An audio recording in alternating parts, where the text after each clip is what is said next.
Vai. Olá a todos, sejam bem-vindos a mais um episódio do Projeto Alfa. Connosco temos a Patrícia Lima, jogadora da Seleção Nacional, subcapitã, jogadora do Atlético Guardês, que começou a jogar no Académico do Porto, foi para o Colégio de Gaia, onde foi campeã nacional e ganhou a Taça de Portugal 2 vezes, sendo que foi MVP do campeonato um ano, e neste momento está no Atlético Guardês pelo 4º ano consecutivo. Então, Bela Lima, obrigada por ter apresentação. aceito o nosso convite. É entrar forte. Hã?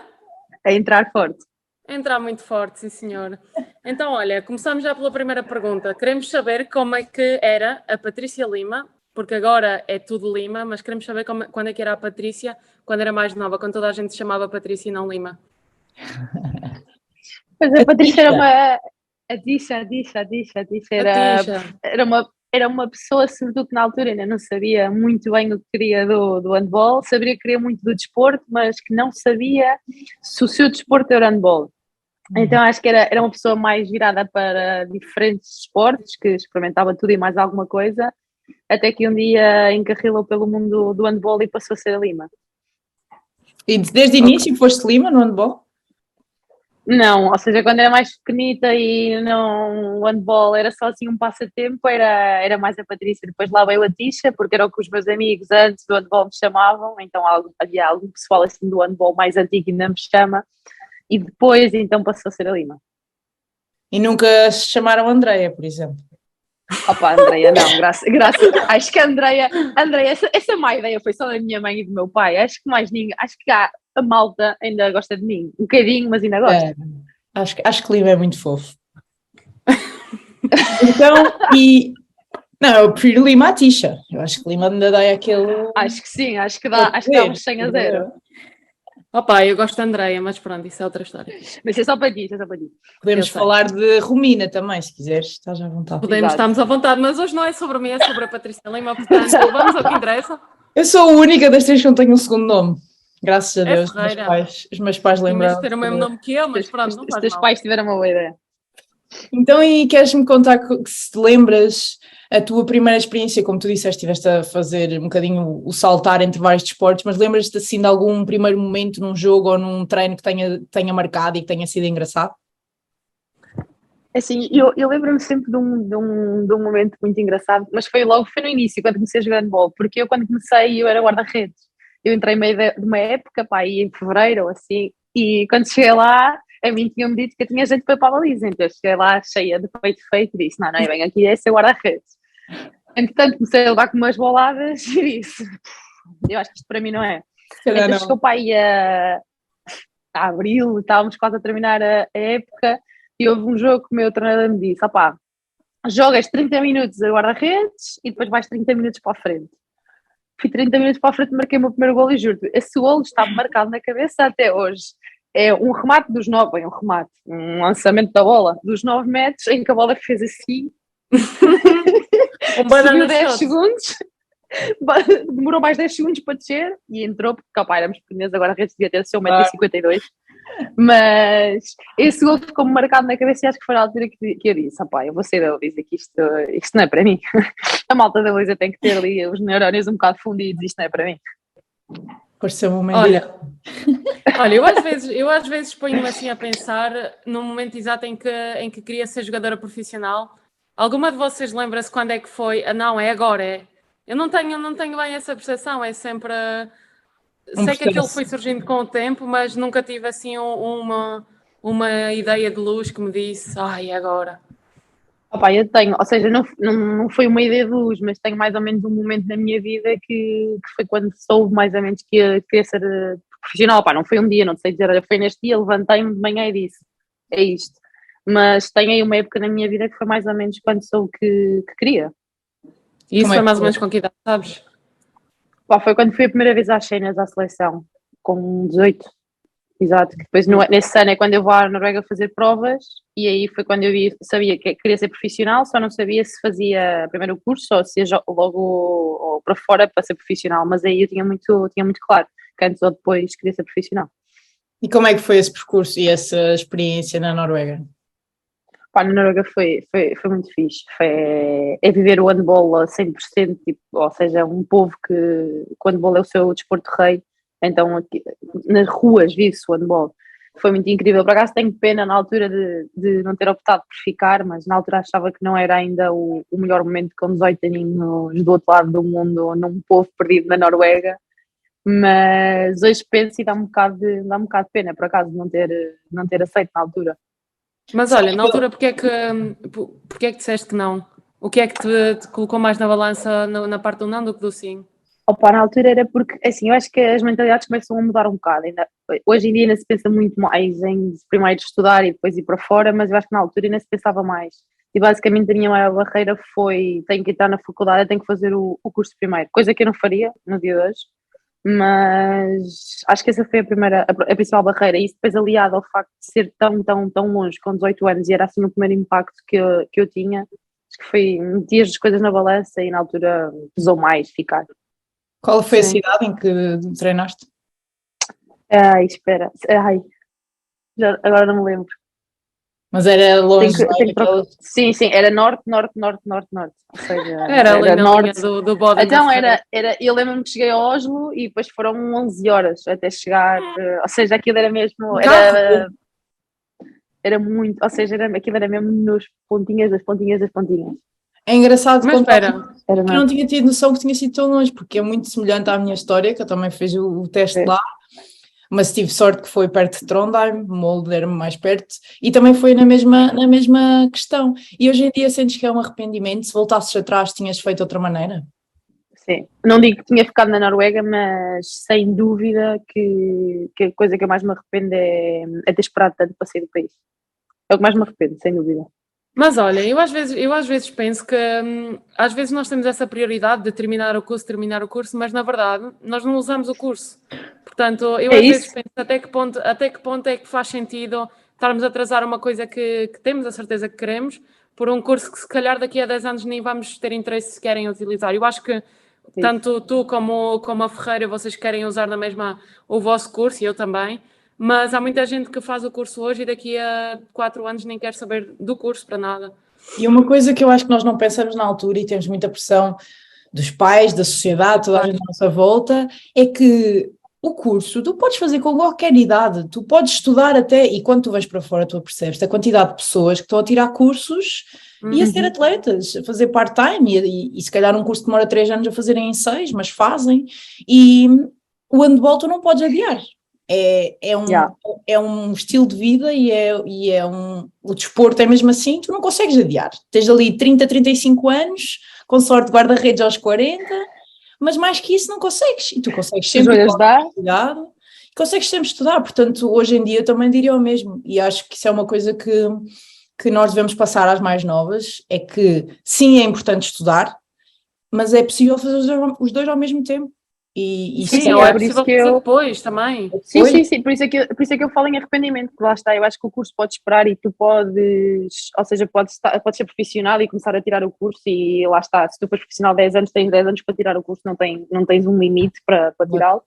E já a carreira de desportista profissional é uma coisa muito curta, que passa muito rápido, dependendo também do que o teu corpo te permite, ou das tuas lesões e do tempo em que vais conseguir estar ao mais alto nível. Enquanto, lá está, o estudar, podes estudar quando acabas, podes ir estudando enquanto és atleta profissional. Aliás, acho que o Covid, houve uma coisa que veio ajudar muito, que foi, uma parte das universidades antigamente não tinham nada à distância, agora há milhares de cursos à distância. Para os desportistas, o Covid nisso foi muito bom. E eu vejo as diferenças de mentalidades, lá está, acho que em Portugal ainda temos essa, ou seja, agora está melhor, mas continuamos a ter muita mentalidade de, meu Deus, tu se não tiveres uma licenciatura não vais a lado nenhum. Tirar a licenciatura, ninguém quer saber se daqui a 10 anos a vais utilizar, mas o importante é que tu tens. E por acaso eu assim, aqui em Espanha senti isso um bocado diferente, as miúdas tipo, primeiro está a carreira desportiva e ok, continuam a estudar, mas se tiverem que fazer em 10 fazem em 10, se tiverem que fazer em 15 fazem em 15, mas a carreira desportiva está primeiro porque efetivamente é uma coisa que acaba muito, muito rápido. É efêmero. Sim, mas eu acho que isso também tem a ver com a cultura, não é? Nós em Portugal não é-nos garantido que eu hoje tiro o curso de médica e vou ter entrada na especialidade que eu quero, ou vou tirar o curso de fisioterapeuta e vou trabalhar na clínica que eu quiser. Portanto, acho que é um medo normal que os pais projetam, acabam por projetar nos filhos, que é de primeiro tiras o curso e depois faz a tua vida. E pronto, lá está, acho que isso tem tudo a ver com o país que temos e a cultura que nos foi impingida. Atenção, Mas que eu também pronto. acho que eu também acho que há um tema importante que é, também acho que ninguém deve sair por sair e sem estar preparada. Sim, Porque claro, também claro. acho que E há acho que muita se gente, calhar. não foi o meu caso, mas há muita gente que usa tipo, ou seja, a licenciatura ou assim como desculpa. Eu não estou preparada, mas eu não vou assumir que não estou preparada. Vou meter, ou seja, vou arranjar como desculpa que estou a estudar e pelo menos enquanto não acabar isto não posso ir, sabes? Eu acho que também a malta não se pode mandar para fora sem ter noções, porque também já vi muita gente que aos 18 anos era tudo ilusões e chegou aos 20 e morreu a Sim, Não é ilusão ali fácil. porque foram para fora sem estarem psicologicamente preparadas, que acho que é um ponto muito importante. uhum. Pronto, agora nós vamos recuar um bocadinho ainda, a tua parte de onde estavas no académico. Tu começaste a ser assim um pouco mais conhecida quando foste chamada à seleção, foi que é no teu último ano do académico ou no penúltimo? No penúltimo. Não, no último, Ah, no último, porque eu ainda fiz um ano de júnior no colégio, e sim, no último ano do académico. sim, e de repente quando tu começaste a ser chamada, as pessoas começaram a ouvir Patrícia Lima, Patrícia Lima. Porque é que na altura tu não eras conhecida e depois naquela, logo, até foste logo patrocinado pela Hummel, foi logo assim, Sim, foi quase um boom. sim. O que é que aconteceu para de um momento para o outro as coisas começarem a correr assim tão bem? Vai, eu vou ser sincera, eu ao início juro assim, eu era miserável, ou seja, eu tinha um nível muito Honestidade mau. acima de tudo. Ou seja, eu ao início eu pedia ajuda ao menino Jesus para conseguir fazer um passo e para rematar. Eu era assim toda magrinha, toda fininha, e sabemos que quando bola sem corpo a coisa complica um bocado. Então eu acho que basicamente o boom coincidiu com na altura quando eu dei o salto em termos de qualidade. Acho que foi mesmo quando cheguei. Na altura tinha aquelas trocas que era júnior 3 anos ou júnior 2 anos, tu podias escolher. Eu acho que foi na altura quando eu subo, ou seja, no último ano do académico, eu faço o último ano também com as séniores, que era o meu segundo ano, acho eu, e fiz a dupla subida. E acho que o facto de estar com as séniores e a parte do físico e tudo fez com que eu tivesse que dar, basicamente decidir, ou dava o salto ou ficava estancada. E dei o salto, e acho que o boom foi por isso, porque também vinha de uma equipa da segunda divisão. Lá está, se tu já jogasses na primeira divisão, o teu nome já era conhecido, sabia mais ou menos quem é que tu eras, quando tens que estudar as equipas que vais jogar. Agora, vindo de um clube da segunda divisão, eu acho que acontece muito isso, que não se conhece as equipas ou os nomes das segunda divisões. E quando há uma jogadora que dá nas vistas de um clube que não é tão conhecido, acho que é mais fácil de falares disso. Sim, sim. Mas essa entrada na seleção também não deve ter sido fácil. Entraste no grupo mais tarde e entraste em que Júnior B? Não, Júnior A já? Júnior A, primeiro ano. Eu só fiz Pois, dois, porque dois Só se. anos. fizeste 2 anos Sim, de Júnior de seleção e sim, depois sénior sim, sim. logo. Sim, depois logo sénior. Pois, é que nem imagino como é que foi assim tão difícil, porque se para a Ferreira já foi difícil, tu entraste em quê? Eu entrei 4 anos de seleção antes das séniores. Exato. Ele Pronto, entrou então 2 anos dois antes de anos mim. antes da Lima, imagina neste ano que já era quase a preparar as séniores quando tu entraste. Já. Sentiste assim alguma dificuldade quando entraste, o grupo já fechado ou... Pá, senti assim, no primeiro ano que eu entrei, o grupo era muito fechado mesmo. Aliás, eu na altura lembro-me que fui porque houve uma lesão de uma central e basicamente, é por cima o estágio era no Colégio de Gaia, que era para fazer o top natal. Mariana E, Faleiro. exato, eu acho que foi a Mariana que se lesionou por acaso. E eu basicamente entrei, mas eu na altura fui e vê lá que a ideia que eu tinha era o grupo era tão fechado que tu vais ao estágio, vais dar o teu melhor, mas vai ser muito difícil ficar porque o grupo está basicamente feito. Pá, graças a Deus não foi assim, eu consegui ficar, consegui fazer o europeu desse ano e é verdade que no ano a seguir que o selecionador começa a ser o João Florencio, aí sim que houve uma reviravolta, ou seja, o grupo basicamente de um europeu para um mundial, eu acho que em 16 devíamos perceber as mesmas deviam ser 5 ou 6. O Yeah. resto mudou tudo.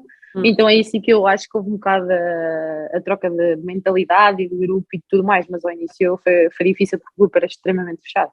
Eu acho que Portugal passou uns anos na formação das seleções em que os grupos eram mesmo fechados. Parece que Sim, sim. desde as Júniores C, quase, não era? Porque existiam Júniores C na altura. Sim. Ou seja, desde que tu tinhas 14 anos, que era aquele grupo e era aquele grupo que seguia. Sim. E era muito difícil. E não entrava ninguém. E nem sequer eram vistas outras pessoas. Eu acho que hoje em dia está muito melhor nesse aspecto de que as seleções já tentam incluir estágios com mais jogadoras para poder ver mais opções. Sim. Eu acho que é Porque sobretudo nessa isso. altura- Se tu levas 21 pessoas a um estágio em vez de 16, já tens ali uma margem de manobra pelo menos 5 pessoas que podem entrar sempre ou sair. E ajuda logo muito na hora de fazer uma lista. Sim, mas eu Então, acho que hoje em dia a formação está muito mais espalhada em termos de qualidade, porque antigamente tu Sim. vias as boas jogadoras nos grandes clubes centrais e na parte interior ou clubes da segunda não vias tantas boas jogadoras. Agora tu vais conseguindo ver um pouco de tudo, mais ou menos em todo o lado. Por isso acho que é algo positivo em relação à formação do handball português, não é? Ainda não estamos ao nível do masculino, mas acho que já se vão fazendo assim coisas engraçadas. Sim, eu acho que é muito bom que não haja um todo-poderoso. Por exemplo, claro. assim, antes era o Madeira Sado, foi o todo-poderoso durante anos, depois veio o Olavário, depois o Colégio também teve ali 2, 3 anos muito bons, mas havia sempre um todo-poderoso. Eu acho que este ano, ok, agora há o Benfica, que está a fazer uma grande aposta, obviamente, mas há bastantes clubes que estão a trabalhar muito bem e a fazer bons trabalhos. Sim. E o bom é que quando um clube aposta, faz com que a pressão dos outros aumente, do género, há 2 ou 3 que têm que ir atrás deles. E acho que isso é bom, porque vai chegar a um ponto que todos os clubes que queiram estar na primeira divisão e que queiram estar a competir vão ter que investir de alguma maneira no seu plantel. E acho que é por isso que estamos a evoluir tanto. Então, e como é que foi passar de uma atleta que quase não é vista pela seleção e fazer só os últimos 2 anos de júnior para agora ser a subcapitã da seleção sénior e ter um papel tão importante como central na nossa seleção? Eu nunca olho muito para isso, acho que foi tudo, foi progredindo, ou seja, nunca foi de um dia para o outro, tu acordas e foi o bom. Como foi tudo tão Gradual. linear e foi exatamente, foi como quando estás a subir uma escada, foi a pouco, então nunca parei para pensar e olhar para trás, é verdade que penso, do género, que ao início custou muito e foi muito difícil a parte de entrar nas seleções, a parte de afirmar-me, mas lá está, foi sempre um trabalho tão gradual que nunca pensei nisso como o que custou chegar aqui. Assim, continuo a trabalhar e sei o que trabalhei e isso chega perfeitamente. Uhum. É? Pronto. Tu depois de alguns anos assim muito bons no colégio, foram que 7 anos? 8 anos? Foram 7 anos. bastante. 7. Pronto, tu depois disso tudo acabas por sair do clube com uma dobradinha, não é? Chegas à Espanha, o país vizinho, que às vezes temos aquela rivalidade entre portugueses e espanhóis. Tu, quando chegaste lá, sentiste alguma apreensão por parte dos espanhóis de, vem aqui uma portuguesa? Nada, ou Ou seja, foi nada, tudo nada. simples? Nada, na verdade foi tudo simples. Também tenho a sorte de estar na parte da Galiza, que eles basicamente gostam mais dos portugueses do que do resto dos espanhóis de Espanha, que é verdade. Ou Se seja, tivessem os que portugueses escolher, para eles. Não, mas eles dizem muitas vezes, tiveram que escolher mais rapidamente, estou com a bandeira de Portugal com a bandeira de Espanha. Então eu isso. nunca tive essa dificuldade de entrar na equipa. É verdade que eles, na hora da verdade, se conseguirem preferir uma espanhola ou uma portuguesa, mas isso não é pelos portugueses, eles gostam, ou seja, são muito Sim, patriotas eles no investem sentido muito de nas espanholas. eles conseguirem escolher as da casa, escolhem as da casa, mas nunca senti que joguei menos por ser a portuguesa ou por vir de fora. A única dificuldade que eu sentia ao início era a diferença de realidade de campeonatos, que vínhamos habituadas numa coisa e chegamos aqui e és um bocado com um balde de água fria da realidade, mas não por ser portuguesa, senão pelo nível que tens num lado e do outro, simplesmente. Qual é que foi a maior dificuldade que encontraste? O choque maior? Foi físico? Em Foi termos de jogo, a idade? rapidez. Foi A rapidez, sem Não, dúvida, de em jogo. termos de tudo, tudo, também vida. pessoal, tudo. A mudança de casa, porque tu sempre viveste no Sim, Porto. sim, Sempre sim, viveste com os sim. teus pais. E agora Sim, vives sim, sozinho. sim. É assim, a nível de handball é mesmo isso, foi a parte física e a parte da rapidez. A nível pessoal, lá está, eu sempre vivi com os meus pais, sempre estive na minha cidade natal, de Filha repente vim única. independente, filha única, que é muito importante, mimada, e de repente vejo-me, lá está, até que a minha independência, a criá-la, a pouco, mas lá está, também é verdade que eu não passei por esse processo muito nova. Já tinha assim mais uns aninhos, não foi aquele choque aos 18 anos, tens que sair de casa e ser independente. Então acho que como também tive um ano, mais ou menos, que já sabia que quando acabasse o curso queria ir para fora, então eu tive um ano para mentalizar-me que era este que eu queria.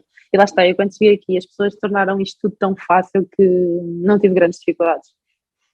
Uhum. A Liga Se tu Espanhola pudesses. tem pouca, desculpa, a Liga Espanhola Não, tem dá-lhe. poucas estrangeiras, tem só portuguesas e depois estrangeiras Não, assim de outras. Brasileiras tem bastante, argentinas, não é? tem brasileiras, tem argentinas, tem holandesa, Holandeses? sim, aliás, a lateral direita da Holanda vai, ou seja, ela vai agora ao Mundial com elas, ao Europeu com elas. tem sérvias, tem montenegrino, ou seja, ainda tem algumas coisas, ainda tem algumas nacionalidades diferentes.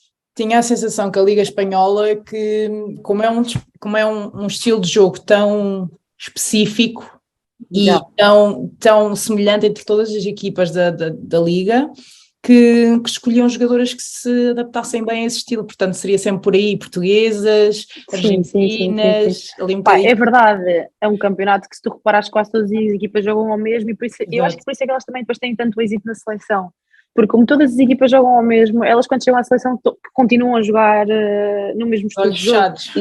É isso, e se tu reparares, por exemplo, elas agora vão ao europeu e acho que na convocatória, se não tenho erro, acho que 10 estão na Liga Espanhola, ou 11 pelo menos, ou seja, são muitas jogadoras, porque elas conhecem-se tão bem, têm um estilo de jogo já tão dentro da cabeça que elas sabem muito bem o que estão a fazer. O que eu sinto é que quando a malta vem de fora para aqui, por exemplo, se calhar tu noutro país consegues manter bem a tua essência, aqui consegues manter a tua essência, mas tens que te adaptar sempre um bocado ao jogo espanhol, porque senão vais ter muitas dificuldades.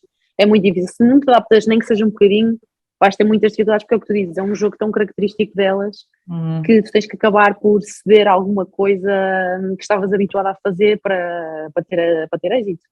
Claro. E o que é que tu deixaste de lado para conseguires ter êxito no teu jogo? Eu acho que comecei a ser uma jogadora muito mais de 1 contra 1, aquela jogadora mítica chata que a malta diz. As roscas depende da altura. Há uma altura que dá, outras alturas que não dá. Mas eu acho que comecei a ser uma jogadora muito mais de 1 contra 1. Ou seja, aquele jogo que toda a malta diz que é chato espanhol. Pá, é chato quando jogas, quando estás contra, mas depois quando está do teu lado dá gozo. Até engraçada a coisa, dá gozo. Então, e tu tiveste o selecionador da seleção espanhola até o ano passado, certo? José Inácio Pradas. Eu digo sempre Pradas. A gente ajuda quando ela quer dizer o Pradas, a gente diz. Podíamos ter tentado fazer esta entrevista em espanhol, o que é que vocês acham? Podia ser fácil. O teu espanhol. La Romina também. Claro que sim. La Romina também. E então, ele é conhecido como um treinador muito tático e muito exigente. Como é que foi? Porque como tu estás a falar do estilo espanhol, que é um estilo muito característico, é um jogo muito, muito tático, muito exigente e especialmente muito exigente nas centrais, que têm um trabalho muito mental, e ter um treinador com essa qualidade e essa exigência, sentiste que isso que te melhorou o teu jogo, ou olhando para trás e fazendo um balanço final, teve mais um peso difícil e negativo na tua saúde mental e na tua capacidade de aguentar este tempo com ele, ou foi mais positivo? É assim, eu faço um balanço final, foi extremamente positivo. É verdade que ele é um treinador muito, muito exigente, o mais exigente que eu já tive, mas também te posso dizer que é o melhor treinador que eu já tive, sem dúvida alguma. Ou seja, ele é um gênio do handball, percebe muito do handball. O único problema é que muitas vezes não entende que a parte que ele está a idealizar na sua cabeça, no momento, no microsegundo, a jogadora em vez de ir para a esquerda, vai para a direita, já trocou tudo. A parte boa é que lá está, ele sempre tão exigente, eu sinto que tive que estar a treinar 3 anos ao mais alto nível, ou seja, com ele tu não tinhas 2 segundos para descansar em treino, ou tu estás ali 1h30, 2 horas ao teu mais alto nível, ou para ele não chega, ou seja, para ele tem que ser sempre tudo a 100% ou até a 200%, e parece que não, mas isso um desportista é desgastante psicologicamente. Eu não estou a dizer que não, havia dias que nós chegávamos ao treino e era, onde é que nós nos vamos virar agora? Mas por outro lado também é verdade que foi essa exigência da parte dele que me fez corrigir erros, que me fez melhorar muitos detalhes do meu jogo. Então lá está, sim, foi muito pesado psicologicamente, sim, houve momentos muito complicados, sem dúvida alguma, mas pensando num nível global, sem dúvida que foi extremamente positivo, e é o que eu digo, foi sem dúvida o melhor treinador que eu já tive. Então, se tu pudesses destacar a melhor coisa que aprendeste dele e a coisa que não aprendeste, mas a coisa que mais te levou para a negativa, o que é que tu dirias? A melhor parte que eu aprendi dele, lá está, vou falar em 2 perspectivas, foi essa de estar sempre ao limite, jogar sempre no limite e ao 100%, e em parte handbolística foi, ou seja, eu sempre me considero que foi uma pessoa que, para além de jogar handball, sempre vi muito handball e entendia bastante handball. mas com ele comecei a perceber pequenos detalhes do jogo que normalmente ninguém olha, que são coisas mínimas, mas que fazem, quando todas juntas, fazem uma diferença em termos de jogo incrível. Eu acho que ele foi a pessoa que mais me ensinou nisso. Da parte negativa, acho que houve vezes que se calhar me fez duvidar um bocado da minha própria capacidade para fazer as coisas. Ou seja, eu acho que ele não duvidava, porque ele se me estava a exigir tanto, é porque ele era o primeiro em acreditar, mas tu sendo jogadora, quando tentas 10 vezes uma coisa e nem à 11ª te sai, tu começas a pensar, opá, se calhar eu não conseguia fazer isto. Isto não é para mim. Mas lá está, isso depois também são dias. Há um dia que tu pensas e há outro dia que chegas ali e à 12ª sai. Então aí tu dizes, porra, afinal era para mim. Acho que essa é a parte negativa. Houve algum momento em que pensaste mesmo, houve algum dia em que pensaste mesmo, não, vou deixar de jogar handball, isto não é para mim, não consigo mais. Não, nunca na minha vida pensei vou deixar de jogar handball, isto não é para mim. Sou uma pessoa de cabeça muito pequena nesse segundo, mas nunca pensei vou deixar de jogar handball. Pensei, opá, vou virar as costas e vou-me embora, vou ali ao mar, pegar 3 gritos à praia, vou-me mandar à água, vou-me mandar contra a parede, mas por acaso deixar de jogar nunca pensei. Não mandes contra a parede. Já, opá, coitada da parede. As paredes não aguentam. Coitada da parede comigo. Já pensei, opá, lá está, na altura, no momento da explosão, pensei muitas coisas. Por acaso, deixar o handball, não. É verdade que muitas vezes, quando estou muito cansada de manhã, levanto e digo assim: em que momento é que escolhi esta vida? Porque esta vida, não é? Eu acho que isso é a frase mais comum. Mas por acaso, eu acho que nunca tive. O que é que eu faço isto a mim própria? E ainda hoje de manhã, que nós depois estreámos super cedo, ontem tivemos uma sessão de ginásio super forte, levantei-me de manhã e disse assim: em que momento é que a minha mãe me deixou ser profissional de handball? Foi o meu primeiro pensamento de manhã. Mas pronto, malta levanta, come e vamos embora. Como eu te entendo. A Jéssica Olha, mas... positiva. A Jéssica é demasiado positiva. Para ser guarda-redes tem que haver... Olha, mas a sério, nunca tive essa reflexão. Opa, cada vez que me partem o nariz, cada vez que levo uma cabeçada no olho aqui, cada vez que me torcem um braço, eu penso, mas porquê? Opa, mas eu acho que nós pensamos nisso, nós somos nisso, nós pensamos porquê, mas é numa já de rir. Acho que há pessoas que nunca pensamos, opá, porquê? Para que é que eu estou aqui? Tipo, vou deixar isto. Nunca é nesse sentido. É no sentido de para que é que eu escolhi isto? Mas, então, mas não era melhor pensar porque é que eu fui para dentro e não para fora? Não é tão radical. Opa, eu também penso muitas vezes isso. Quando me estampo com alguém e faço uma falta atacante, digo, porque é que foste para a esquerda e não para a direita? Mas aí são coisas diferentes. Eu estou a falar quando me dói, sei lá, quando dói as costas de manhã, uma malta pensa logo, opá, para quê? Para quê? Eu penso logo, já estou perto dos 30. Mas pronto, isso é uma ter história. Olha, tu não és, para quem vê, não é? E mesmo para quem te conhece, acho que todas nós sabemos que tu és uma pessoa que não acusa muita pressão. És esse tipo de pessoa ou no fundo acusas, mas consegues disfarçar bem?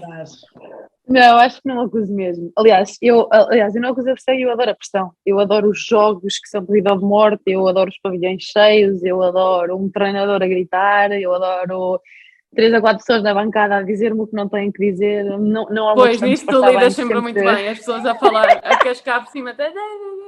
Trash talk. Não, acho que lá está. Acho que nunca, não é de disfarçar, acho que é só mesmo assim. Na verdade, a pressão é onde eu gosto, na linha que eu gosto de jogar, assim.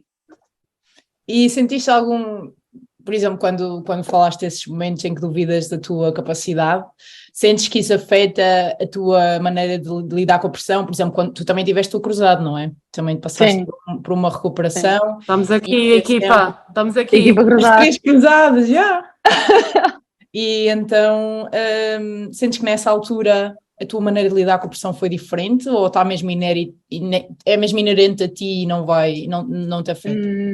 Não me afetou, ou seja, nem na questão da lesão, nem na questão de quando tivemos os momentos mais negativos no handball, por acaso a pressão foi algo que nunca esteve diretamente relacionado com isso. Também é verdade que, por exemplo, em relação ao joelho, eu tive uma recuperação mesmo muito, muito boa e acho que voltei melhor do que o que estava antes. E nem toda a gente tem a sorte de poder dizer isso. Então acho que aí realmente, relativamente à pressão, não teve nada a ver. Sim, tanto que eu me lembro quando tu te lesionaste e tu acabaste por saber que era cruzado, aceitaste bastante bem e pronto, como já tinhas acompanhado vários cruzados, até o teu pai e tudo mais, Foi Sim. ok, isto são no mínimo 8 meses, eu não quero jogar antes e vamos embora para a frente. Acho que aceitaste bastante bem isso. Não, na verdade é que eu tive sempre as ideias muito claras desde o início. E até foi estranho como é que eu tive tão claro, porque na altura, quando eu me zanei, toda a gente dizia que não era cruzado, que não tinha nada a ver com cruzados, os médicos, 3 ou 4 Pois. médicos que eu fui antes da ressonância, todos diziam que não era cruzado.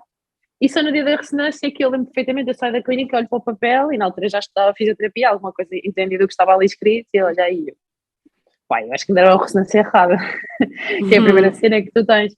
Mas logo a seguir foi, opá, é o que há. Eu tinha muito, eu sabia, só tinha uma coisa muito clara na minha cabeça: tenho que voltar melhor do que como fui. Pronto, são 8 meses, são 8 meses, são 9 meses, são 9 meses, mas não vou pressionar, nem vou antecipar as coisas. E quando tiver que voltar, no dia que tiver que voltar, só tenho que voltar melhor do que antes de lesionar-me, já está. É verdade que aceitei bastante bem, por acaso. Então, E olha, já. Diz. Diz, espera, diz. Espera, De todo. Vou eu? Vai com tudo. Esta parte nós vamos cortar, não é? Não, está fixe. Queria te perguntar como é que tu descreves a sensação de estares. Em inglês eles dizem in the zone, aquele sentimento de estares com a tua cabeça no jogo, aquele jogo perfeito. Quando tu queres visualizar esse momento e entrar nesse estado mental, como é que é o teu estado mental do jogo perfeito? Sim, mas estás-me a perguntar como é que eu me sinto quando estou a que fazer tu esse sentes? tal jogo perfeito ou quando acho eu me que quero visionar a fazê-lo? Isso é muito diferente de pessoa para pessoa. Para mim, por exemplo, um jogo em que é um grande jogo para mim, eu achava que era quando eu estava super focada e que eu tinha que pensar em tudo e mais alguma coisa e estar mesmo dentro do jogo na cabeça, mas na realidade, quando eu faço os meus melhores jogos, é quando a minha cabeça está mesmo vazia. Sem mesmo dúvida. Eu também sinto isso. E depois, no Sem final dúvida. do jogo, dizem, fizeste isto, fizeste aquilo, e eu não me lembro. Eu sei Claro, que... porque tu estavas em êxtase, ou seja, não estavas em êxtase, ao contrário. Tu estavas tão relaxada que as coisas para ti foram feitas tão normalmente que foi como um dia mais de treino. Quando fazes as coisas a treinar, também as fazes na boa e depois pensas, ei caraças, eu fiz isto em treino e sabia que sabia fazer isto. Mas porque estavas muito relaxada, porque não é um momento de extrema pressão. Mas eu sinceramente, quando acho que fiz um dos melhores jogos da minha vida, que foi agora, foi em maio do ano passado, ou seja, deste ano, que nós ainda estamos em 2022, 2022, Nossa Senhora. 2002! Era bom. Era bom, também queria. Há pouco Que tempo. foi as meias finais da taça aqui de Espanha, quando ganhámos a Beira-Beira, e lá está eu. A única coisa que eu me lembro desse jogo, eu não me lembro dos remates, não me lembro nada, é que eu estava-me a divertir. Ou seja, tudo era celebrações, defendíamos, gritos, marcávamos golos, gritos. Então lá está, eu lembro-me desse jogo como um jogo perfeito e foi um jogo que eu estava completamente feliz a jogar, ou seja, que nem acreditava no que estava a acontecer e não tinha nem a pressão da meu Deus, isto é uma meia final, meu Deus, tenho que jogar bem, não, lá está, estava a aproveitar tanto o momento que era algo tão bonito que se estava a passar, ou seja, para mim a idealização de um jogo perfeito é esse. Acho que quando tens aquela pressão de quando entras, por exemplo, uma final é isto, acho que afinal vais acabar por bloquear porque vais estar sob pressão e tu tens que saber jogar sob pressão, mas quando a pressão é demasiada, as coisas não te saem porque o teu corpo não está solto e quando a cabeça não está, o corpo não responde. Por isso é que eu acho que quanto mais relaxadas estamos é quando os melhores jogos nos saem.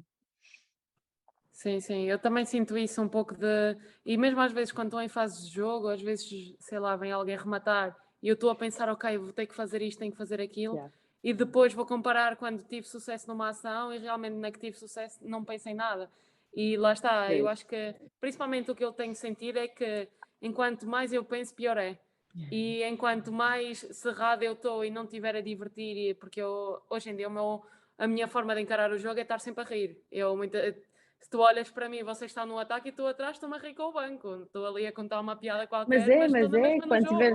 Quanto mais relaxada tiveres, melhor. E ainda por cima somos mulheres, ou seja, já partindo de base norma. que somos, e somos pessoas, ou seja, a mulher pensa muito e pensa sobre tudo. E se sim e se não, e normalmente nós pensamos nas probabilidades, nem no que está a acontecer, nas probabilidades. O pior é que e às vezes nós pensamos o que é que vamos jantar. Nem tem nada a ver com o jogo. É isso, mas é que é mesmo isso, e somos pessoas que é muito complicado, porque se me acontecer alguma coisa fora de treino, claro que se for, tem que ser alguma coisa assim mais grave, é difícil entrar e desconectar, por isso é que eu acho que quando nós estamos mais relaxadas é melhor. Isso que tu disseste de muitas vezes, quando vais ver onde é que tiveste o sucesso a defender a bola, foi quando não pensaste. Eu acho que as mulheres também temos uma coisa muito boa que se chama intuição. E nós muitas vezes fazemos as coisas por intuição, e a intuição, opá, a intuição das mulheres normalmente nunca está errada, né? Normalmente quando nós intuímos alguma coisa, por algo é. E eu acho que a jogar também acontece isso.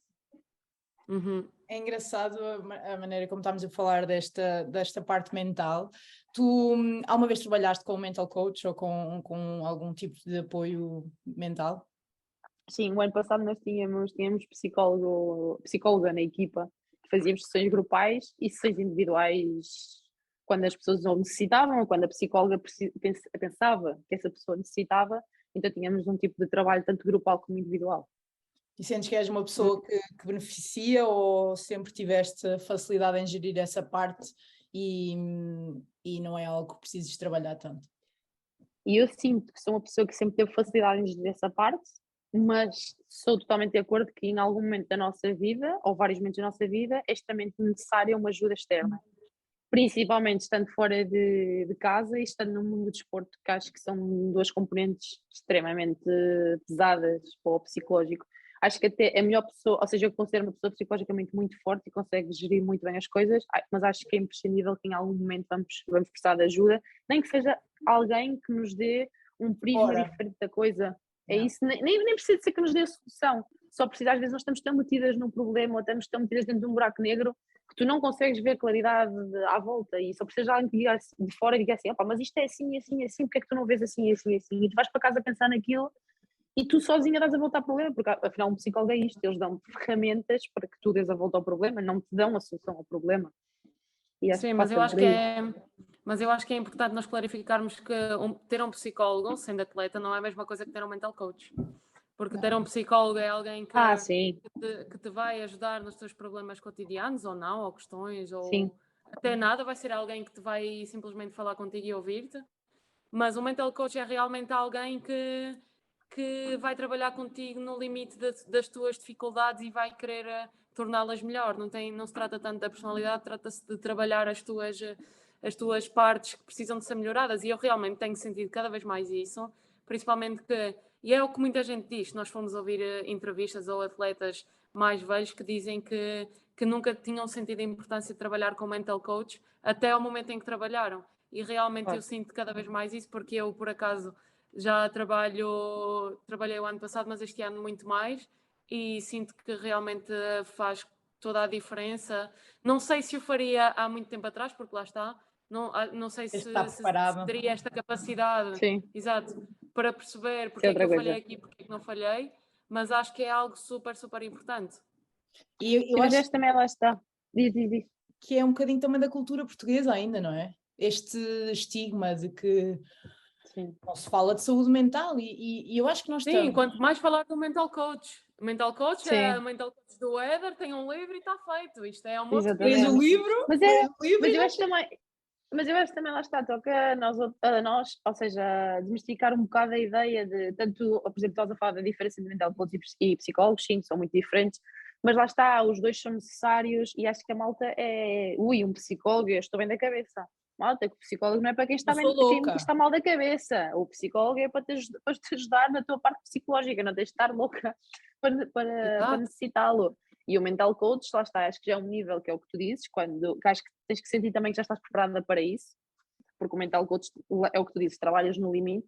E não é feito por ti o trabalho, tens de estar preparada para fazer esse trabalho, percebes? É isso. E acho que era só o que tu disseste, de que a maior parte das vezes quando tu ouves entrevistas de atletas mais velhos que dizem que não sentiram necessidade até que o fizeram. E eu acho que isso no atleta funciona como tudo, por exemplo, é como um trabalho físico, sei lá, eu nunca trabalhei potência, como eu nunca trabalhei potência, eu acho que estou bem, e estou no máximo das minhas capacidades. Depois começo a trabalhar potência e reparo que estou muito mais potente, e aí dizes, porra, faz sentido. Realmente isto faz sentido e realmente fazia-me diferença. Eu acho que o mental coach é assim, tu pensas que estás bem, até que consegues estar ainda melhor. E dizes, opá, realmente... Isso para mim faz todo o sentido, principalmente no meio em que nós estamos, que nós queremos. Nós vivemos handball a 100%. Nós pensamos em todos os detalhes que podemos trabalhar para estar na nossa melhor condição física, no nosso ponto mais alto. Porquê é que não haveríamos trabalhar a nossa parte mental? É tão importante e o handball é um desporto tão rápido, com tantas variabilidades, que tu não consegues pensar no momento em que estás a agir. É impossível, é tudo intuitivo. Tu não consegues, Mariana Lopes. Eu? Tu não consegues. Espera que a Jéssica Não, sim. estou a brincar. Espera que a Eu Jéssica Não, quando penso estou a salta brincar. entre 1 e 2. O problema é esse. Não, a Jéssica quando salta entre 1 e 2 e tem que pensar se meter uma rosca, um chapéu ou um remate à gaveta do segundo posto, a cabeça dela faz. Não, a Ferreira estava aí também e interrompia. Continua. Não, já nem sei o que é que estava a dizer. Não, é verdade, estavas a dizer que há muitas coisas para pensar e realmente precisamos de alguém para nos.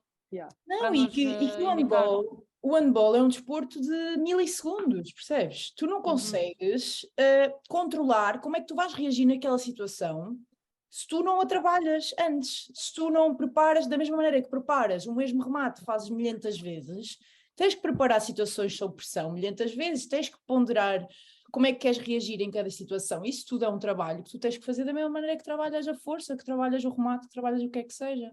E acho que em Portugal ainda precisamos de crescer um bocadinho nesta perspectiva, não é?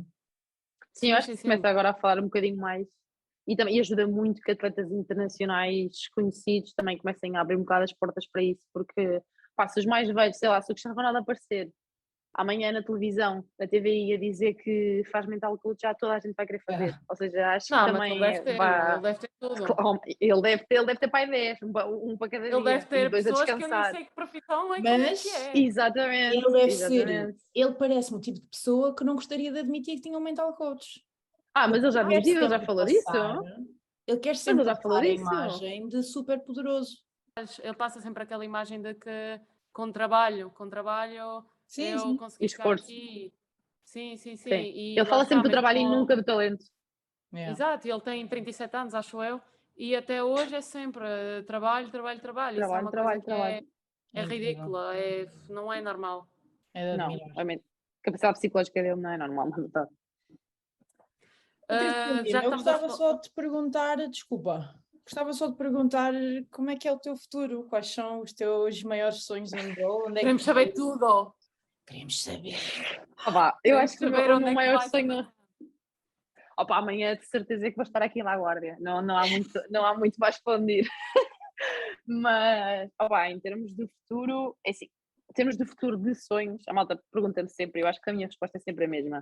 O meu maior sonho não é, adorava jogar Champions, obviamente que acho que é o auge de qualquer jogadora, mas o meu maior sonho é sempre jogar um europeu, um mundial pela seleção. Ou seja, trocava isso por 3 anos na Champions. Mas, ou seja, na boa. Trocava um mundial a um europeu, ou uns olímpicos, mas isso eram 5 anos na Champions, Isso era 5 anos na Champions, sem pensar. Ou seja, esse é o meu maior sonho. Depois, obviamente, que gostava muito de experimentar um campeonato ainda mais profissional, com um nível de handball ainda superior, e lá está, conseguir jogar, ou seja, conseguir ou jogar Champions, ou mesmo a European League, mas conseguir estar num clube que realmente está ou num bom nível, ou que está mesmo a tentar a jogar para entrar em fases de grupos, ou mesmo para conseguir ganhá-la, ou assim. Gostava na parte de competições europeias dar um salto, por assim dizer, já não falando só do campeonato do país, porque há aí tantas equipas a jogar Champions que depois o campeonato do país não é bom, mas preparam-se para a Champions, por isso eu gostava mesmo de dar um salto, mas é em termos de competições europeias. E para tu chegares lá é preciso ter algumas rotinas. Quais é que são as tuas? Por exemplo, um dia de treino normal e depois num dia de jogo. Tens alguma coisa assim diferente? Ok, não, olha, sou uma pessoa que tem, ou seja, tem uma rotina muito bem marcada. É muito raro eu fugir às rotinas em dias de treino ou dias de jogo. Por exemplo, posso-te contar a rotina do dia da manhã, por exemplo, que é um dia que eu tenho sessão dupla de treino. Eu agora às 7h30, tomo um pequeno almoço, vou treinar às 9h, tenho 2 horas de treino, das 9 às 11 treino, venho para casa, ou normalmente algumas de nós ficam a tomar só um café depois do treino, venho para casa, almoço, se tiver tempo, normalmente tenho 1 horita, durmo uma sesta, né? Porque isto de estar em Espanha, a sesta, tem que ser, é quase ilegal não dormir sesta. Depois tenho ginásio das 3h30 às 5h30, porque nós neste momento estamos a fazer ao contrário, treinamos pavilhão de manhã e ginásio à tarde, Depois tenho o resto da tarde, entre aspas, mais ou menos livre. Se tiver que fazer alguma coisa, é tomar um café outra vez com as da equipa ou assim, dar um passeio, porque tenho a sorte de viver à frente da praia. Muitas vezes aproveito para passear. Venho, janto e à noite já é para estar a descansar em casa e deitar-me relativamente cedo, porque também treinamos sempre muito relativamente cedo na manhã seguinte. Mas lá está, as minhas rotinas são muito bem marcadas e é muito, muito difícil que eu saia da rotina. E no dia do jogo, o que é que faz assim diferente? No dia de jogo, normalmente, assim, nós às vezes treinamos, outras vezes não. Se não treinarmos, eu acordo, no dia de jogo gosto sempre de ir tomar um pequeno almoço fora, aqui é um sítio que nós temos, que os pequenos almoços são espetaculares, que são bios e tudo o que está na moda agora, e consegues fazer um pequeno almoço saudável e bom do dia de Pequeno jogo almoço fora de para atleta. casa, um pequeno almoço para atleta. Depois normalmente pego nos fones e dou uma volta pela praia, sempre para ativar um bocadinho. Muitas das vezes, se não tivermos treino, faço um bocadinho de ativação, nem que seja com elásticos ou só com um bocadinho de peso. Depois venho para casa, almoço, volto a descansar e acordo e preparo-me para ir para jogar. Se não treinarmos, faço mais ou menos essa rotina. Se treinarmos, tomo um pequeno almoço em casa, vou treinar, depois vou dar um passeio na mesma, venho, almoço e volto para jogar. Basicamente. Então, eu fiquei aí curiosa pelo teu horário de treinos. A tua equipa é toda profissional? Como é que conseguem fazer esse horário Sim, de treino? São porque todas somos todas profissionais? profissionais. Todas. Isto é incrível. Eu acho que o pessoal não tem noção. Tão E perto de Portugal. há sempre muito Já, esta ideia de que a Alemanha é já. o clube mais profissional, é dos países mais profissionais, com handball e blá blá. Esses horários para mim eram um sonho. E nós treinamos a horários de Já, maluquice, meu. Não faz Tu sentido. treinas a que horas? Na já. Alemanha, ninguém treina antes das 6 da tarde e os ginásios são sempre às 8, 9 da manhã. Ou seja, imagina, Pois. eu treino às 8 da manhã ginásio, ou handball, porque às quartas fazemos duplo, mas é handball, handball, e Uhum. fazemos o treino da manhã das 8 às 9 e meia e o treino da tarde das 6 às 8 da noite. Ou seja, chegas a casa, jantas, vais-te deitar, já são 11 e tal, estás a morrer, dormes 6, 7 horas se conseguires, para que tu Yeah, vais mas, para por o exemplo, outro eu dia também, lá está, aqui em Espanha depende muito da equipa também, lá está. As equipas mais do início da tabela conseguem fazer isso. Há outras equipas mais de baixo que não são todas profissionais, mas há uma coisa boa que a Espanha, lá está, que isso também, na Alemanha também existe. Tu tens critérios. Neste momento acho que é obrigatório ter 6 jogadoras totalmente profissionais, 4 semis-profissionais e Não, 3 que não podem existe. estar só 2 horas. Tu em Espanha é obrigatório. E acho que 6 isso foi profissionais, 4 semi. 4 a 4 horas, ou seja, 6 a 8 horas, ou seja, tu podes ter mais, mas mínimo tu tens de ter isso. 4 a 4 horas e 2 a 2 horas. Que isso é para obrigar os clubes a ter que andar da perna, basicamente. E eu acho que o campeonato espanhol começou a crescer muito outra vez por causa disso e começou a ser algo que as pessoas procuravam, porque lá está, como eles são obrigados, as Eu equipas mais ou menos têm que mesmo. ter, Andamento. andamento, porque senão não conseguem. Opa, se tu não tiveres essas Era, jogadoras profissionais, simplesmente não podes participar na primeira divisão, isso por era exemplo. ótimo para a Federação Portuguesa também tirar como exemplo. A espanhola Sim. teve que fazer isso há cerca, ou seja, eles tiveram aquela altura que o campeonato espanhol era espetacular, que era na altura que as craques e as trutas estavam todas aqui. Depois, na altura, tiveram um clima muito grande, que foi quando ficaram sem dinheiro. E depois, a maneira que eles tiveram de voltar a puxar para cima, opa, foi fazer exigências. O que é que aconteceu? Os clubes que desapareceram, pá, que não tinham dinheiro. Pois, Mas uns mas desapareceram e apareceram outros. E pois. foi a maneira deles de evoluir. E eu acho que realmente é um campeonato que cada vez está a evoluir mais e que cada vez estão a apostar mais. Não é o auge, mas opá, cada vez tem melhores condições, joga-se um handball que eu acho que para aprender é muito bom e acho que começa a ser chamativo por causa disso. Sem dúvida. Sim, sim. Mas em relação àquilo que a Ferreira estava a falar, aqui em França também sinto que há muitos clubes que acabam de treinar muito tarde. Por acaso eu tenho a sorte de treinar num clube que treina a horas muito decentes. Nós treinamos entre as 5 ou 5 e meia, portanto às 7 da noite já estás pronta para Uhum. jantar, então tens bastante tempo, não vais para a cama com a barriga completamente a É, arrebentar de já. comida. Porque principalmente quando acabas um treino, estás cheia de fome, às vezes comes muito, não interessa. Já. Mas aquilo que eu sinto, por exemplo, na minha equipa não são todas profissionais. Tens também algumas exigências, como tens em Espanha. Mas lá está, as pessoas quando têm contratos semi-profissionais, estudantes, ou têm só apenas, chama-se uma convenção, que é tipo, não é um contrato de trabalho, mas tens algo escrito.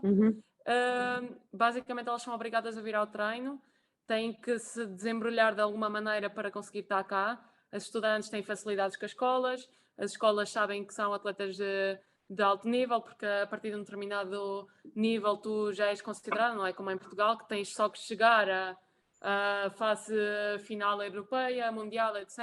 Aqui não, tu a partir de um certo nível nacional já tens essas vantagens que pronto, outros países não tens.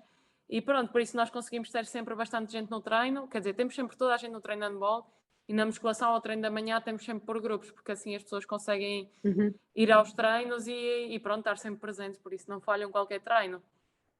Mas olha, eu acho que você acabaste de ter uma coisa super importante que tu falaste aí da capacidade, ou seja, de que as escolas sabem que as atletas são atletas de alto rendimento e não é preciso em Portugal como teres que ir a uma fase final, um europeu, um mundial.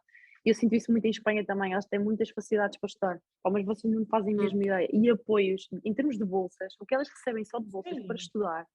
Não, é inacreditável. As bolsas que elas recebem por ir à seleção, ou por ir aqui, ou por ir ali, ou por ir à fase final de uma taça, Mas elas elas recebem têm bolsas por tudo. os estudos Por pagos tudo. e bolsa extra. Ou elas pagam? Sim, elas têm estudos pagos e bolsa extra, ou seja, não são todas. Ou tu tens que ser, ou tens que ir à seleção, ou isso, mas, por exemplo, vou falar do nosso caso, que estamos na seleção nacional. Uma atleta nossa, ou seja, assim, para estudar e tudo, por exemplo, eu sei de casos delas que recebem tipo 8.000 euros num ano para ajudar, para apoiar os estudos, por serem desportistas. Ou seja, não são bolsas do Estado, são bolsas por serem desportistas e para gastar nos estudos que quiserem, ou para estudar inglês, ou para estudar chinês, ou para o que tu quiseres. Depois tem outros, por exemplo, depois tem outras que são universidades privadas que estão interessadas em pagar-te o curso para dizer para que a teres atleta X da seleção fez ali. Pá, isto em Portugal tu não existe, elas têm imensos apoios e já não só para estudar, elas têm bolsas para tudo e mais alguma coisa. Claro que não é qualquer jogadora, tens que, por exemplo, ir à seleção assim, mas não tens que ir a fases finais nem nada. Olha, eu ando à procura de uma pós-graduação. Achas que vou encontrar em Espanha e eles me querem oferecer? Mas é isso, Estava elas na aqui, elas estão e-mail. sempre a queixar, mas é verdade, elas queixam-se bem, mas ainda no outro dia estão sempre a dizer isso, e depois agora têm a facilidade de estudar, por exemplo, as que estudam tudo à distância. Não. É Pois, isso, isso é não ótimo. são todas. Estudas à distância, fazes o teu futuro, treinas É e ainda isso, por não cima são recebes uma todas, têm bolsa que ser. boa. É isso, as bolsas e tudo têm que ser para atletas da seleção. Mas, por exemplo, não é como nós, que para ter um alto rendimento temos que ir a um europeu ou um mundial, mas o que é verdade é que tu gastas exatamente as mesmas horas todo o ano a prepará-lo. Depois não vais ao E há europeu ou ao pessoas, mundial, mas. Claro. sim, há pessoas que têm o azar É de se lesionar difícil. no último treino antes do europeu ou Ou mundial isso, e já não vai e pronto, olha, ou lá isso. foi Isso a são coisas vida. que em Portugal, ou seja, tu lá está, em Portugal o estudante atleta não tem apoio nenhum. Vamos ser sinceras, é entre zero e nada. Então, e olha, para terminar, queres-nos contar a história mais bizarra que tiveste no teu percurso de handball? A mais engraçada, a mais maluca? Oh, pai, sim, eu não tenho essas histórias assim bizarras como tal, eu não tenho. Tenho duas engraçadas. Uma é muito rápida, muito pequenina e pronto, é engraçada, entre aspas, e a outra é um bocado mais longa. A mais rápida foi que eu, no primeiro ano que cheguei à Espanha, no segundo jogo em casa, estávamos a jogar, fomos para o intervalo e tal, um jogo super quente, super. Acho que estava empate ao intervalo e tal. Se não estou em erro, era Guardés Beira-Vera, que era sempre aquele jogo mítico. E eu digo às minhas colegas de equipa: não fechem a porta, que eu tenho que ir à casa de banho. Vai a minha pivô na altura, que pensava que estava habituada a ser sempre a última, mas lá está, tinha chegado à equipa há pouco tempo, fecha-me a porta. Ó pai, eu a bater na porta aos berros, tirem-me daqui, que eu tenho que ir jogar, tirem-me daqui, que eu tenho que ir jogar. Passado pai 10 minutos, vieram andar comigo no balneário, o meu treinador todo chateado, é que eu tinha andado, e eu presa dentro do balneário. Imagina, o jogo já tinha começado e eu ali a dar. Logo Ó no pai, essa é mais. início. Sim, o primeiro jogo em casa, ou Ei, nem seja, quero não imaginar a esquece. cara dele. Chateado contigo, Ele, como se tivesses culpa ou não. com a veia aqui fora, quase a bater como se eu me tivesse fechado dentro do balneário e não quisesse ter ido jogar. Foi basicamente isso. E a outra, opá, foi há 2 anos atrás que nós tivemos que ir à Ucrânia a jogar para as competições europeias, não. E foi uma loucura. Nós tínhamos que ir aqui à Turquia e da Turquia à Ucrânia. Chegámos à Turquia, voo para a Ucrânia cancelado. Voo era às 8 da noite. Toca a passar a noite na Turquia para apanhar o voo no dia seguinte. passamos a noite na Turquia, às 4 da manhã começamos a levantar aos gritos, a dizer que ia ser um avião expresso, não sei quem, não sei o que mais, todas outra vez. A caminho do aeroporto, chegamos ao aeroporto, voo cancelado outra vez. Volta para o hotel, mais 40 minutos. Conseguimos voar no dia seguinte, para chegar tipo a 4 horas do jogo, basicamente. A Ucrânia nevada, ou seja, havia sítios com 2 metros de neve. Chegamos à Ucrânia, nunca mais me esqueço, a minha delegada cai pelas escadas abaixo, porque escorregou e caiu pelas escadas abaixo, ou seja, tudo surrealista. Chegamos lá, o jogo, até o dia 2 não sabemos como é que foi possível, correu super bem, ganhamos tipo por 8, ou por 9, ou por 10. Metemos a caminho de casa e a caminho de casa tínhamos que vir outra vez por Istambul, e só quando nós nos sentamos em Istambul já a voltar é que nós dissemos assim, nós acabamos de estar 48 horas em viagem, 48 horas seguidas em viagem sem descansar, sem nada. A sorte é que por acaso para a equipa deu-nos por encarar tudo de uma maneira tão leve e tão... Nós só nos ríamos. Acontecemos alguma coisa, perdíamos o avião outra vez, ríamos. Perdíamos a carteira, ríamos. Alguém se caiu pelas escadas, ríamos.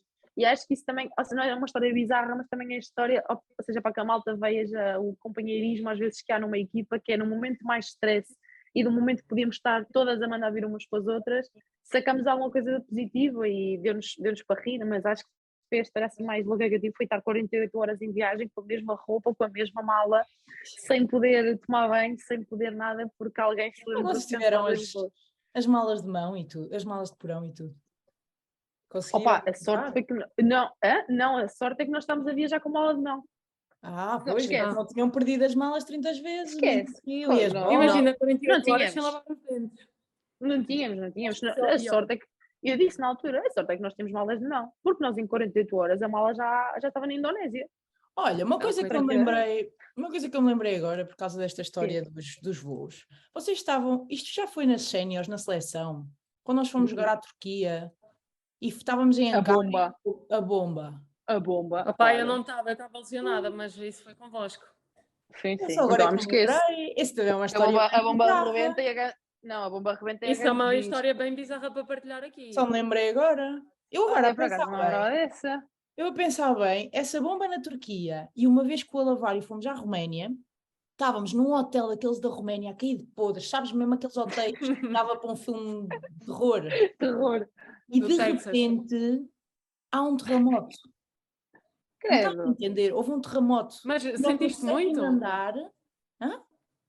Sentiste mesmo o terremoto? Sentimos. Olha, a televisão caiu da mesa, vê lá, o terremoto que foi. Só me lembro do Neiva. Ponham-se baixo das mesas, baixo das portas. E nós todas, tipo, nas armações. Se aprende na escola. A agarrar assim a porta e a ver o prédio a abanar. Aqueles prédios mesmo velhos, no 7º andar. E nós a pensarmos, se o prédio cai... Morremos aqui. Não há hipótese, no 7º andar. E foi com uma bomba, que eu lembro perfeitamente, estava acordada, de repente explode a bomba, alguém te levanta-se e diz, então está a trovejar, e eu, tá. Não, mas isso não foi. Não, nós chegámos do treino. Ou do jogo. Sim, e a Ganta estava deitada na cama. E de repente levanta-se. Nós passámos ao autocarro e vimos boas ambulâncias a passar por nós. E quando chegámos ao hotel, eles fecham já logo as portas e está a televisão a dar as notícias. E começa a dar. Sim, mas quando a explosão, ou seja, uma das explosões, quando já estás no hotel, porque nós ouvimos. Só se foi houve uma das explosões que estávamos no autocarro, no hotel já que nós ouvimos. E foi quando nós, ainda por cima, fecháramos as redes sociais todas, lembras? Que nós não conseguíamos avisar ninguém. Depois descobrimos que a única coisa que estava aberta era que eles não tinham, que era o Snapchat. E foi por aí que alguém conseguiu falar. Porque nós não conseguimos avisar ninguém que a bomba não nos tinha rebentado em cima. E não foi no jogo, nesse jogo com a Turquia, que eles estavam a mandar petardos na bancada?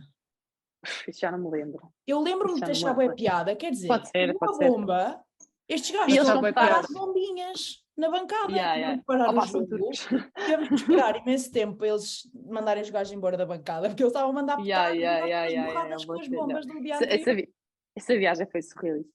E depois fomos para o aeroporto e tinham cães de polícia. Sim, eles todos com as... Tivemos que esperar 3 horas a ser revistas. Foi uma história bem bizarra essa, já não me lembrava. Revistadas já agora. Revistadas. Opa, isto quem vive fora já não há direito. Já não sabe falar português. Olha, Lina, tenho só para aqui tenho só aqui umas perguntinhas rápidas para ti, para decidir. Diz-me lá. Vai. O que é mais Diz lá. difícil? Estar no banco e não jogar ou jogar e só fazer asneira? Mais difícil não, o que é pior? Opa, jogar e fazer asneira. É pior do que jogar. Imagina que estás a sentir o jogo e não entras porque o treinador nem pensou em ti. Opa, mas aí Achas é que é porque pior? quem Não está lhe dentro de campo. acontece. Ela não Mas sabe o que é aí isso. quem está dentro de campo. Aí quem está dentro de campo está Pois a aí fazer não melhor. sujas as mãos, é verdade. Não é sujar as mãos, mas lá está. De uma coisa depende de mim e a outra não. Mas és o Exatamente. tipo de jogadora que, se fazes um mau jogo, mas a tua equipa ganha, consegues estar 100% feliz? Não. Ou seja, consigo Sei. estar muito feliz, mas tenho sempre aquela vozinha que diz aqui: és E se for ao ridícula, contrário? como é que falhaste aquele passe? E se for ao contrário? Se fizeres ganda Totalmente frustrada. e a tua equipa Totalmente perder? frustrada. Perder não é mesmo totalmente frustrada. Qual é que é Porque o o perder pior? e o ganhar, perder e ganhar para mim, puf, Nem a Berlindes. nem a Berlim. Então qual das Sem duas dúvida. situações para ti é pior? Jogar bem e perder ou jogar mal e ganhar? Jogar bem e perder. Sem Isto é dúvida. pior para ti? Sem dúvida. Eu perder. Opa, porque e ainda por cima isto lá está, eu posso jogar melhor ou pior, mas quem ganha é a equipa. Não adianta de Exato. muito eu jogar bem e a equipa perder não é mesmo. Yeah. Agora a última. Falhar o remate da vitória ou sofrer o remate da vitória mesmo à tua frente? Ou seres passada num 1 contra 1 ou não interessa? Falhar o remate da vitória. Falhar o remate é pior do que Só, levares o só, gol da só, vitória à fa- tua frente? só falha quem tenta. E Sim, sabes que mas na por outro defesa, lado, eu acho que também sinto isso, que na defesa é possível ajudarem-te. Exatamente. E não é isso. É um grupo. Opá, eu sou uma jogadora que gosta mais da defesa que do ataque, por isso permite-me mais falhar no ataque que na defesa. Na defesa não, caraca, na defesa não passam por mim no último segundo. Isto não é uma Nem questão que do que é seja que a custa palavra. mais. É onde é que ela tem mais basófia. Isto não é onde é que vai custar mais. É onde é que ela está. É tipo para defender, estou aqui com o corpo à bala. Não passa. Opa, ainda por cima, e a cena na defesa, ainda te passam e a Jéssica ainda mama o peru do ano e olha, estamos todas lixadas. É melhor não. pá, não fales de mim, isto é sobre ti hoje, já te disse. Lima, última pergunta. Depois Diz-me. de falarmos todo este teu percurso e todos os lados bons e lados maus, porquê é que jogas handball? Opa, eu comecei no Karaté, sinceramente. Era boa no Karaté. Estou à espera de uma É verdade. resposta boa, sentimental. Opa, porque eu adoro isto. Não, sabes? Não, eu vou ser muito sincera, eu comecei no Karaté, a minha grande paixão era o futebol, a minha mãe nunca me deixou e recomendaram-me o handball, mas também te digo, quando comecei a jogar handball, no momento que comecei a jogar handball, soube que era isso que eu queria. Mas Não porquê sei se esta era para ser vida? profissional. Porque a vida do handball? Não, porque eu acho porque é que depois de tanta parte negativa e tanta dificuldade e tantas lesões e tudo mais, porque é que ainda continuas a jogar? Qual é que é a Porque eu acho tua... que não há o teu sítio onde eu motivo? seja mais feliz do que dentro de um campo de handball. E enquanto assim for, eu vou continuar a jogar. Eu digo sempre a mesma coisa. Eu sou uma pessoa que lá está. Eu não vou forçar o desporto, nem vou forçar, estar-me a forçar a jogar handball no momento de deixar de ser feliz. Ao dia de hoje, sou tão feliz dentro das quatro linhas que é isto que eu quero fazer para a minha vida. E no dia que deixar de ser feliz a jogar, acabou. Lá está, é o que eu digo, tem muitos momentos maus e muitos momentos negativos, mas quando eu meto numa balança, ou seja, os negativos não conseguem nem sequer estar um bocadinho igualados com os positivos, ou seja, o handball é um desporto, lá está, é um estilo de vida que me faz verdadeiramente feliz e eu sinto que neste momento não poderia estar a fazer outra coisa, eu não poderia estar a exercer fisioterapia, não poderia estar, eu que sei lá, a ser designer de moda ou a ser Instagram ou o que seja, ou seja, eu neste momento só poderia estar a jogar handball e não me imagino sequer a fazer outra coisa. E acho que quando tu não te imaginas a fazer outra coisa é porque estás muito bem com o que estás a fazer nesse momento, sem dúvida. Coisa linda, pá. Uhum. Pá, já Muito foi melhor. obrigada.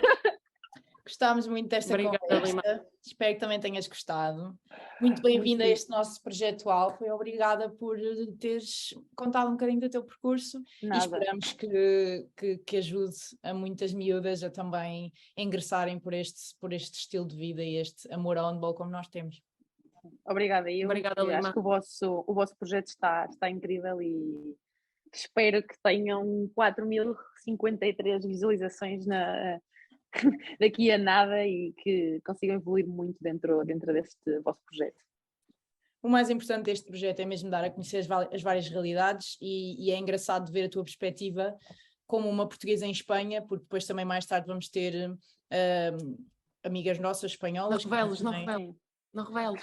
Não sabemos quem, mas vamos poder ver um bocadinho do outro lado da moeda, que vai ser muito interessante. Sim. Por isso... E sobretudo ajudar a malta mais nova, acho que é o mais importante. E ajudar a malta da nossa idade também, que se calhar precisam de perspectivas diferentes. Nós também aprendemos sempre. Por isso, muito obrigada e até à próxima. Obrigada, Lima. Gostámos muito. Provavelmente daqui até a terceira temporada, meninas. não sabemos, vamos ter repetir. Vamos fazer uma terceira temporada, um recap dos melhores momentos do Projeto Alfa. Quem sabe? Vá, obrigada, Lima. Beijinhos. Tchau. Beijocas lindas. Tchau.